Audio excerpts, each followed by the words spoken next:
ഒരു പുതുമയുള്ള കഥയൊന്നുമല്ല. നമ്മൾ കണ്ട് പരിചയമുള്ള ക്ലീശ പടം തന്നെയാണ്. ഒരു മോഹൻലാലിനെ നന്നായിട്ട് യൂസ് ചെയ്യുന്നുണ്ട്. മോഹൻലാൽ നല്ല സൂപ്പർ അഭിനയമാണ് എല്ലാം കൊണ്ട്.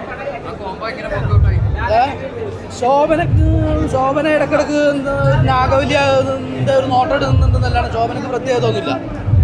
മോഹൻലാലിൽ കൊള്ളാം, നല്ല അഭിനയമാണ്. പടം ഭ്രമരം നമ്മൾ ഒന്നുകൂടെ കണ്ട പോലെ തോന്നുന്നുണ്ട്.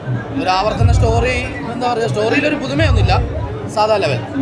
സ്റ്റോറിയൊന്നും പുറത്ത് പറയുന്നില്ല, എന്നാലും കൊള്ളാം. എനിക്ക് ഇഷ്ടപ്പെടും. സംഗതി കുറച്ച് അങ്ങനെയുള്ള വിഷയങ്ങളും ഉണ്ട്, ഇപ്പോൾ പറയാൻ പറ്റില്ല കൂടുതൽ. പക്ഷേ യെസ്, കൊള്ളാം. ഫാമിലിക്ക് ഇഷ്ടപ്പെടും, എല്ലാവർക്കും ഇഷ്ടപ്പെടും. അടിപൊളി, സൂപ്പർ. നമ്മുടെ ലാലേട്ടനെ തിരിച്ചു കിട്ടി എന്ന് തന്നെ പറയണം. ലാലേട്ടൻ ഇവിടെ തന്നെ ഉണ്ടായിരുന്നു, പക്ഷേ നമ്മുടെ ലാലേട്ടനെ പറഞ്ഞു കഴിഞ്ഞാൽ നമ്മൾ വിചാരിക്കാത്ത ട്വിസ്റ്റുകളൊക്കെയാണ് ഈ മൂവിയിൽ വന്നിട്ടുള്ളത്. നമ്മൾ പഴയ ലാലേട്ടൻ എന്ന് പറയുമ്പോഴത്തേക്കും അങ്ങനെ തന്നെ കൊണ്ടുവന്നിട്ടുള്ളത്. പക്ഷേ അപ്രതീക്ഷിതമായ ട്വിസ്റ്റുകളും എനിക്ക് തോന്നുന്നു ഭയങ്കര ഒരു നമ്മുടെ കിരീടമൊക്കെ പോലെ ഹോണ്ട് ചെയ്യുന്ന ഒരു മൂവിയാണ്. അടിപൊളി പടം, ഒരു രക്ഷയില്ലാതെ അടിപൊളി പടം. എല്ലാവരും കാണണം. നമ്മൾക്ക് തരിച്ചിരിക്കും, നമ്മൾ നമ്മൾക്ക് നമ്മുടെ പഴയ മോഹൻലാലിനെ കാണാൻ പറ്റും. പഴയ ആ ഒരു ഫാമിലി ഓഡിയൻസിനുള്ള ആ ഒരു മാസ് ഹീറോക്കുള്ള അതുപോലത്തെ ഒരു മോഹൻലാലിനെ നമുക്ക് കാണാൻ പറ്റും.